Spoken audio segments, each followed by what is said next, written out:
Bugha, Nosh, and Avery qualified for FNCS, finished second this weekend, and put together a 4-game stretch that is mighty impressive. They finished first, second, and then sixth.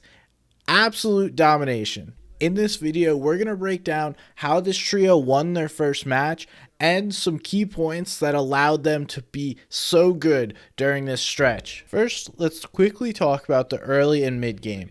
This trio is landing Orchard and Satellite split. They're taking everything from the gas station to the Satellite up to the north, all the way down through Orchard and Spire. They split this quickly. They grab the slurp truck, and then they take one of the super or god cars out of the Satellite area and rotate to wherever they need to go. In game one, this was the area where they needed to go. They got first zone, so they were able to post up on the Spire, look for surge tags, and sit here comfortably for the next 2 zones. They pulled zone and weren't able to get enough tags in order to avoid storm surge. They drop below and make a play in order to get themselves above, winds up putting them in a great position. This trio is making a play, so if we pause right here, these guys are looking to make a play on these guys over here, right? So they're not fully paying attention to what's going on backside. Then when the backside pressure does come, now someone else has caught them out. This trio's spraying them. So these guys get lobby focused almost accidentally, which was somewhat of their issue. And because of a good triple spray, Zuni gets down.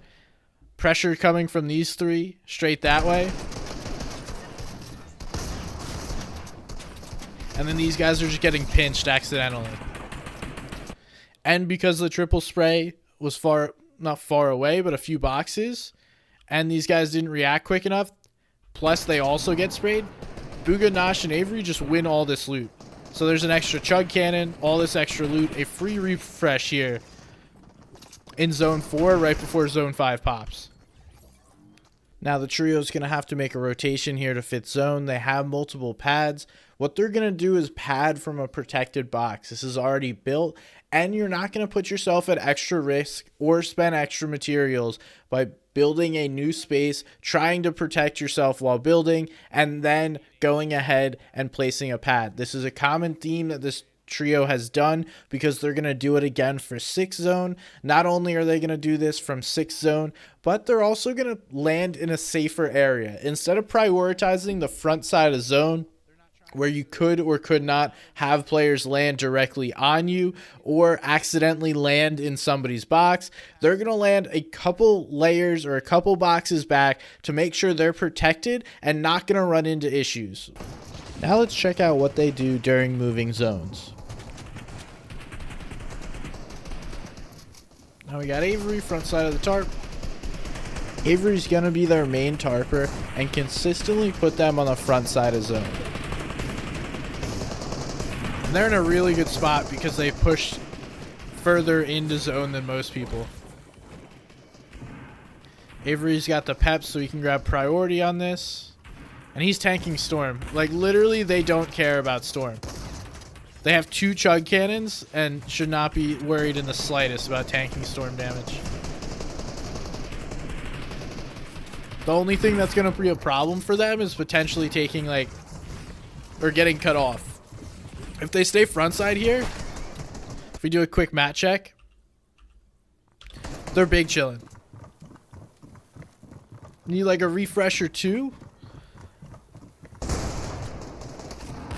We'll watch from Bugha's POV.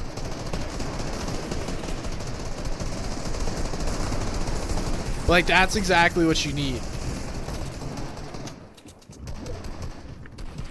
Now you see zone pull backwards. Unfortunately, zone doesn't pull that way. Could have gotten that if it did. And again, the key here is to stay front side.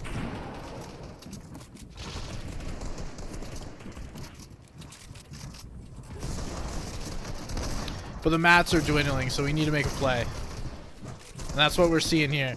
The concentrated effort to make a play here to drop players down is huge. And you got to do it together. You do it as a solo, it's just not going to work. Oh, look at that. Good awareness. 2 bodies dropped on your face, and then awesome. Look at all those mats. They're already on front side here. Avery's just going to keep going. And then it's time to claim low. I don't know what claiming low was there. Outside of they clearly have a plan to go play low ground in 9 zone. They're not on height. You don't want to get stuck in the middle and then get pinched from both sides. So instead of trying to play this mid ground, they take a position to go win the game, which I absolutely love. See, height's doing its own thing. You got 2 teams fighting for high ground. Then they drop down, claim low ground, and get themselves in an awesome spot here. Alright, let's run that back. So what we're going to do is take a look, and this time I want you guys to focus on how these guys are standing shoulder to shoulder, basically this entire rotate. For this 8th zone rotate, they stay almost within the same box of one another, and look at every single thing. Now, take a peek at their crosshairs. They're almost always looking at the same thing and then just covering different quadrants while they're rotating in this zone. So one player might be doing one thing, but when he is doing a single thing, he has his entire trio with him at his back. It's one of the things that makes these guys so successful. They're essentially one brain operating with 3 different people, and that team chemistry is just so strong. Think about it. If you take a peek on one of these guys, you're taking a peek on all of them, and you're going to lose that trade 99% of the time. These guys claim low, and now the game plan is going to be clear out the layer and force players to go up or force them to go through you and eliminate them. This is such a typical strategy for low ground and perfectly executed by this trio as you see them just wipe this low ground. Bugha just don't miss. Oh my god. Oh my god. Just punished everyone right there. That was kind of crazy. They successfully cleared the low ground. Now the duo has to shift gears and focus on winning the match. And then the key to playing low ground here is like force the players to come to your level. And if we take a quick peek on the mats, they don't have a ton, but they'll have enough. They got the 2 slurp cannons, so they win heal off. Bugha goes down, and then it's up to Nosh here. This is a 1v1 situation, and Nosh just out heals him. Gets the elim, both players do, but Nosh has more heals. They're just gonna run back into Storm, take the win pretty easy.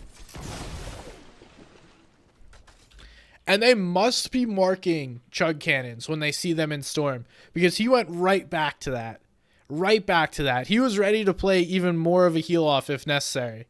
That's all I got for you guys. This trio is looking dangerous. They've already qualified for Grand Finals, and I would expect to see them do well. We know Bugha in Grand Finals is an absolute monster, so I'd expect this trio to perform well. We saw Avery get top 3 last season. Nosh also was a contender last season, so I expect this trio to perform really well, even though they just came together this season. I watched all 4 games, not just this one, on my Twitch channel. If you want to go check that out, that's twitch.tv/somebodysgun. I want to thank you guys for watching. I appreciate the support recently. The growth on YouTube's been crazy. Thank you guys. Make sure to leave a comment. Let me know your thoughts on this trio, on the VOD review, who you think's going to win this FNCS. Anyway, thank you for watching. I'm Somebody's Gun, and I'll see you guys next time.